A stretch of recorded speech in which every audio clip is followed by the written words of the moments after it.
হেই গেমাররা, কি অবস্থা সবার? আপনি যদি একটা হেডসেট কিনতে যান তাহলে আপনার কি কি রিকোয়ারমেন্ট থাকবে? মাইক্রোফোন ভালো হইতে হবে, সাউন্ড ভালো থাকতে হবে, সাউন্ডের মধ্যে যাতে কোনো লেটেন্সি না থাকে, এবং যেহেতু একটা গেমিং হেডসেট লাগবে সো অবশ্যই একটা ওয়্যার্ড হেডসেট লাগবে যেটার মধ্যে 8GB মারজিবি থাকবে। সো সব কিছু হচ্ছে আপনার রিকোয়ারমেন্ট। বাজেট থাকতে হবে কত? 2500 টাকার আশেপাশে।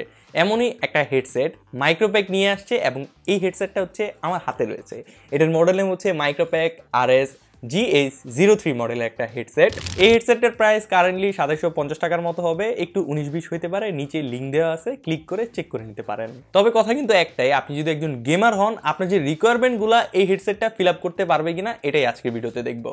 বক্স কন্টেন্টস দিয়ে শুরু করতাম, বাট বক্সের ভিতরে ওয়ারেন্টি কার্ড ছাড়া আর কিছুই নাই, এই জন্য বক্স দেখানোর তো কোনো প্রশ্নই উঠে না। ডিরেক্ট আমরা হেডসেটে জাম্প করি। এই হচ্ছে সেই হেডসেটটা দেখতে অনেকটাই স্টাইলি এবং গেমিংয়ের যে ভাইবটা আছে ওইটা আপনি এটা টেক্সচার দেখেই বুঝতে পারবেন। গেমিং হেডসেটগুলোর ডিজাইনটাই একটু রোবোটিক শেপের হয় এবং এইটা ডিজাইনটাও ওই রকমই। ফুললি RGB লাইট থাকায় গেমিং ভাইব তো একদম ডেফিনেটলি আসতেছে এবং RGB লাইটগুলো অনেক পপ করতেছে, যে দেখতে অনেক বেশি ভালো লাগতেছে। মানে গেমিংয়ের যে ভাইবটা আসে না, ওই ফিলটা আসতেছে। পুরো হেডসেটের মধ্যে একটা বাটনও নাই, জাস্ট একটা হুইল আছে যেটা দিয়ে আপনি ভলিউম আপ ডাউন করতে পারবেন। নিচের দিকে একটা মাইকও দেখতে পারবেন এবং এইটা একটা অমনি ডিরেকশনাল মাইক। আর মাইকের একদম মাথায় বা মাইকের একদম সামনের দিকে কিন্তু একটা RGB লাইটও আছে। সো এটা দেখতে অনেক বেশি ভালো লাগতেছে।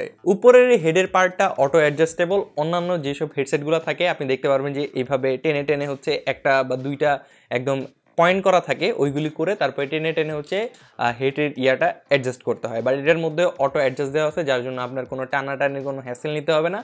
জাস্ট একদম ইজিলি এটা পরে নিলেই হবে, এটা অটোমেটিক্যালি অ্যাডজাস্ট হয়ে যাবে আপনার হেডের সাথে। হেডসেটটা শুধুমাত্র USB পোর্টের মাধ্যমেই কানেক্ট করতে পারবেন এবং এইটা আপনি আপনার পিসি, ল্যাপটপ, ফোন সবগুলোর সাথেই কানেক্ট করতে পারবেন। এখন ভাবতেছেন যে ফোনের সাথে আবার কিভাবে কানেক্ট করব? এরকম যে কনভার্টারগুলো আছে বা যে OTG কনভার্টারগুলো আছে ওইগুলোর সাথে আপনার ফোনে কানেক্ট করতে পারবেন। দেখেন হেডসেটটা কনভার্টারের সাথে কানেক্ট করে দিছে। এখন আমি জাস্ট এটা ফোনের মধ্যে লাগাবো। এখন দেখতে পারবেন হেডসেটটা এই যে অন হয়ে গেছে। আবার এটাতে হচ্ছে লাইট মাইট চলে আসছে। সো আপনার ফোন দিয়েও আপনি এটা একদম ভালোভাবে ইউজ করতে পারবেন। মাইক টেক যা আছে সব ইউজ করতে পারবেন, কোনো ঝামেলা নেই। এটার ওয়্যারটা ব্রেডেড হয়, ওয়্যার নিয়ে আপনার কোনো প্যারা নিতে হবে না। ওয়্যারটা যথেষ্ট শক্তপোক্ত, ছেঁড়ার কোনো চান্সই নাই এবং ওয়্যারটা কিন্তু অনেক বেশি লম্বা। 2 মিটারের হচ্ছে এই ওয়্যারটা। 2 মিটার মানে অনেক বড়। আপনি অনেক ঘুরায়ও আপনার পিসি যদি নিচে থাকে বা সাইডে থাকে ওইখানেও আপনি কানেক্ট করে এটা ইউজ করতে পারবেন। ওয়্যারের যে লেনটা আছে ওইটা নিয়ে একদমই প্যারা খাবেন না। সাউন্ড কোয়ালিটিতে আসি। Sound quality not up to the mark, একদম এক্সিলেন্ট সাউন্ড কোয়ালিটি না, বাট হ্যাঁ বাজেট ট্রেন্ড হিসেবে একটা হেডসেট হিসেবে এটা সাউন্ড কোয়ালিটি মোটামুটি ভালো, অনেকটাই ভালো। যেহেতু একটা গেমিং হেডসেট আপনি তো একদম TWS এর যে সাউন্ড আছে ওইটা আপনি এটা থেকে অবশ্যই এক্সপেক্ট করবেন না। তবে এটার সাউন্ডের মধ্যে একটা সারাউন্ডিং এক্সপিরিয়েন্স আপনি পাবেন। হেডসেট হিসেবে সাউন্ডের কোয়ালিটি আসলেই ভালো। আর যেহেতু একটা ওয়্যার্ড হেডসেট সো ডেফিনেটলি এটার মধ্যে কোনো লেটেন্সি আপনি পাবেন না। যারা গেমার তাদের জন্য এটা সবচেয়ে ভালো একটা পয়েন্ট যে লেটেন্সি নাই। হেডসেটটার এয়ার কাপগুলা পিউ লেদারের হয়, আপনার একদমই আনকমফোর্টেবল ফিল হবে না, যথেষ্ট কমফোর্টেবল লাগছিল। লাইট ওয়েটও আছে, মাথায় পড়লে অনেক বেশি হেভি ফিল হয় না। এই হেডসেটটার সবচেয়ে জোস যেই পার্টটা লাগছে সেটা হচ্ছে এটার মাইক্রোফোন।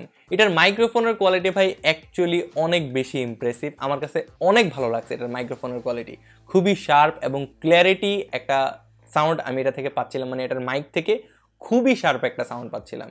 মাইকের কোয়ালিটি একদম 10 on 10। আপনাদেরকেও এটার মাইক্রোফোনের স্যাম্পলটা শোনাচ্ছি।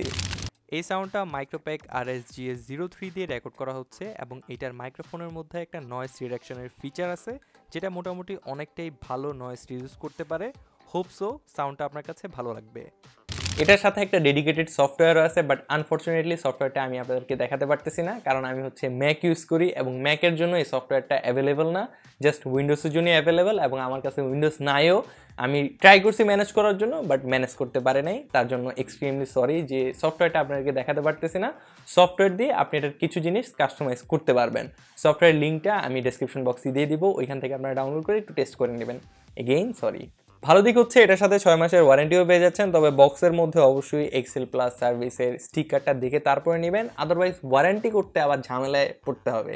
সেই জন্য এক্সেল প্লাস সার্ভিসের স্টিকারটা দেখে তারপরে এটা কিনবেন। ওভারঅল প্রাইসের কথা বিবেচনা করলে এটা কিন্তু অনেক কিছুই অফার করতেছে, লাইক RGB ডিজাইন, খুবই ভালো মাইক্রোফোন, সাউন্ড কোয়ালিটিও অ্যাভারেজ এবং বাকি যে জিনিসগুলো আছে যেমন ব্রেডেড কেবল, আরও যে ছোটোখাটো জিনিসগুলো আছে ওভারঅল সব কিছুই কিন্তু অনেকটাই ভালো অ্যাজ যদি আমি প্রাইজের সাথে একটু কম্পেয়ার করি। সো ওভারঅল এটা সব কিছুই ভালো, আমার কাছে অ্যাটলিস্ট ভালো লাগছে। একজন গেমার হিসেবে, আমি অবশ্য ওই রকম টাইপের গেমার না, ম্যাক ইউজ করে বুঝতে পারতেছেন, একজন গেমার হিসেবে রিকোয়ারমেন্ট যেগুলি দরকার এটার মধ্যে সবগুলোই আছে। বাট যদি বাজেটের হিসাব করেন তাহলে মোটামুটি ঠিকঠাক, একদম টপ অফ দ্য লাইন আমি বলবো না, টপ অফ দ্য লাইন হইতে গেলে অবশ্যই বাজেট আরও বাড়াইতে হবে আপনার, বাট এই বাজেট হিসেবে এইটা একটা ভালো ডিভাইস। তো এই ছিল মাইক্রোপ্যাক RS-GS03 হেডসেটের একটা রিভিউটা আপনার কাছে কেমন লাগছে সেটা অবশ্যই নিচে কমেন্ট করে জানিয়ে দিবেন। আমার কাছ থেকে কিছু ছুটে গেলে সেটাও আপনি কমেন্ট করে জানাতে পারেন, রিপ্লাই দেওয়ার জন্য আমি অলওয়েজ প্রস্তুতি থাকি। দেখা হচ্ছে আপনার সাথে নতুন আরেকটি ভিডিওতে, সেই পর্যন্ত সবাই ভালো থাকবেন, সুস্থ থাকবেন, আসসালামু আলাইকুম।